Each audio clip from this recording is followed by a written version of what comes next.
बात हम यहाँ पर दालों की करेंगे, जहाँ पर लगातार भावों में तो बढ़त बनती ही नजर आई है और जैसे मिनिस्ट्री भी कह रही है कि अभी भी दालें एक ऐसा सेगमेंट है जो अभी भी रेड जोन में है। लेकिन कंसर्न्स यहाँ पर ओनली इंडिया में मौसम और प्रोडक्टिविटी के हिसाब से नहीं है, अंतर्राष्ट्रीय बाजारों से जिस तरह से दालों में इम्पोर्ट है और कंसर्न्स हैं, दिक्कतें वहाँ से भी हैं। इस पर करेंगे चर्चा। हमारे साथ हैं हनी बी के दीपक पारेख। दीपक नमस्कार, बहुत शुक्रिया साथ जुड़ने के लिए। लास्ट ईयर हम बात कर रहे थे जब मोजाम्बिक में वो कंसर्न्स थी तुअर के इम्पोर्ट को लेकर, कुछ बहुत शायद सॉल्व हुई सरकार के इंटरवेंशन की वजह से, और अब फिर से हमने वो मसला वापस आता हुआ देखा है। ओनली थिंग इज कि इस बार ये मसला और बड़ा हो चुका है।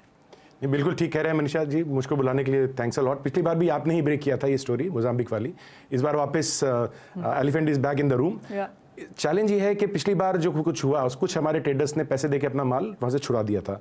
उससे जो एंटी इंडिया एक्टिविटी करने वाले कुछ लोग हैं, अलॉन्ग विद वहाँ की जो लोकल प्रोविंस की गवर्नमेंट है, उनके साथ मिलके उनको लगा कि इस बार थोड़ा सा दायरा बड़ा करते हैं। सो अब सिर्फ मोजाम्बिक का पिजन पी या तुअर ही नहीं, वो अब मलावी का तुअर, काजू और चना, इन सब में भी उन्होंने हफ्ता वसूली चालू कर दी है। That is a right word.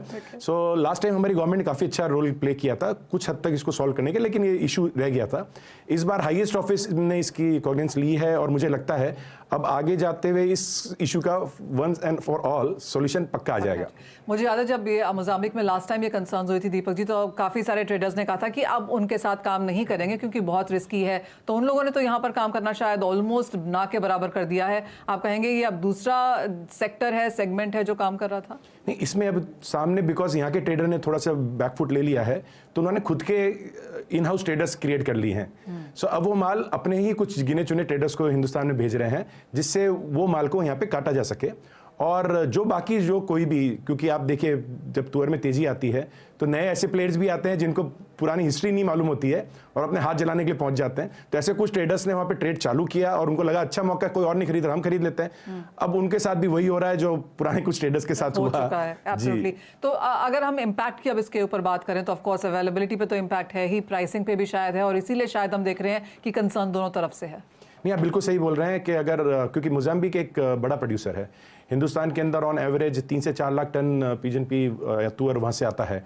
अब इस अगर सिनेरियो में अगर ये नहीं आता है या कम आता है या महंगा आता है, क्योंकि ये $100 पर टन जो दिए जा रहे हैं रिश्वत के तौर पे, वो एंड में इंपैक्ट हमारे कंज्यूमर को करेगा क्योंकि उन्हीं को वो पैसा देना है। सो मुझे लगता है कि इसके अंदर थोड़ा सा प्राइस बढ़ सकती है, बोथ क्योंकि ना अवेलेबिलिटी कम होगी और एट द सेम टाइम पैसा ज़्यादा देना पड़ेगा। पर मुझे इतना कॉन्फिडेंस है कि भारत की सरकार इस इशू को सॉल्व करके इस बार ये न्यूसेंस नहीं होने देगी। तो गवर्नमेंट टू गवर्नमेंट जैसे हम देखते हैं कि काफ़ी सारी कॉन्वर्सेशंस यहाँ पर आता हुआ, ट्रेडर्स यहाँ पर बात कर चुके हैं। आपको लगता है कि जैसे आपने कहा हायर ऑफिसर्स को अब यहाँ पर एक कॉन्क्रीट स्टेप डिसीजन लेना होगा, और जिस तरह के रिलेशंस और जिस तरह के ट्रेड एग्रीमेंट्स इंडिया ने इतनी सारी कंट्रीज़ के साथ किए हुए हैं इंक्लूडिंग मालावी, क्या वो कहीं बीच में नहीं आते? नहीं, इसके अंदर ऐसा है कि मलावी का तो बेचारे का कोई गलती नहीं है, वो तो अपना माल भेज रहा है। ये मोजाम्बिक में जो भी हो रहा है, सो मुझे लगता है कि मोजाम्बिक को एक सिग्नल तो देना चाहिए कि हमारा जो एमओयू है, राइट, वो अगर हम कैंसिल कराएंगे तो उसके अंदर, क्योंकि तुअर हमारा अलावा कोई खाता नहीं है, तो मोजाम्बिक को भी ये चीज़ समझ में आएगी कि अगर इनकेस नेक्स्ट ईयर जब हमारी क्रॉप अच्छी होने लग जाएगी, उसके बाद अगर हम इस एमओयू को हम अगर एंटरटेन नहीं करेंगे तो शायद जो आज वो $1000 पर टन की बात कर रहे हैं, शायद कोई $200 पर टन भी उनको नहीं देगा। तो ये एक सिग्नल जाएगा। दूसरा, मुझे लगता है कि this is clear mall practices हैं और इसके अंदर WTO को भी अप्रोच किया जा सकता है। और थर्ड, जैसे आप जो बताया कि हम गवर्नमेंट टू गवर्नमेंट भी डील कर सकते हैं कि हम हिंदुस्तान ये 2 लाख टन जो खरीदना है मोजाम्बिक से, वो हम गवर्नमेंट टू गवर्नमेंट ही खरीदेंगे, हम कोई प्राइवेट प्लेयर को उसके अंदर एंटरटेन नहीं करेंगे। अगर इस तरह कुछ स्टेप अगर गवर्नमेंट लेती है, मुझे लगता है उनका थॉट प्रोसेस भी है सब स्टेप लेने का, तो ये मसला बिल्कुल जरूर सॉल्व हो सकता है। ओके, सो एक फाइनल सवाल, अब यहाँ से नेक्स्ट स्टेप्स क्या हैं और आपको क्या लगता है कितना प्राइस इंपैक्ट ऑलरेडी हम इसका फैक्टर इन कर चुके हैं? नहीं, इसका प्राइस इंपैक्ट फैक्टर इन नहीं हुआ है क्योंकि सब अपबीट थे कि माल इस बार आएगा। अभी जैसे जैसे, क्योंकि ना अगस्त के अंदर सबसे ज़्यादा माल आता है, सो इन्होंने मलावी का जो माल जो जनरली जुलाई एंड को आता है उसमें ही अगर ये करने लग गए हैं, तो ये प्रैक्टिस श्योर है कि मोजाम्बिक के माल के अंदर भी ऐसा करेंगे।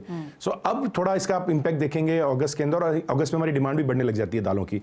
अभी जब दोनों फैक्टर प्लेन करेंगे तो मुझे लगता है कि यहाँ पे थोड़ा सा तकलीफ वापस हो सकती है दालों के भाव के अंदर, और मुझे लगता है कि सकारात्मक स्टेप जो गवर्नमेंट ले रही है उससे कुछ हद तक मार्केट में सिग्नल जाएगा कि ये मसला सुलझ सकता है। ओके, तो ऑफकोर्स अभी इनिशियल स्टेजेस पे हैं हम यहाँ पर, लेकिन मसला सुलझ सकता है। कॉन्वर्सेशन यहाँ पर जारी है, काफ़ी सारे लेवल्स पे यहाँ पर बातचीत हो रही है, और वंस फॉर ऑल किस तरह से इसे सुलझाया जा सकता है, आई थिंक उसके ऊपर यहाँ पर सरकारें, ट्रेड्स और इंडस्ट्री भी नजर रखे हुए हैं। दीपक, बहुत शुक्रिया साथ जुड़ने के लिए। Thank you.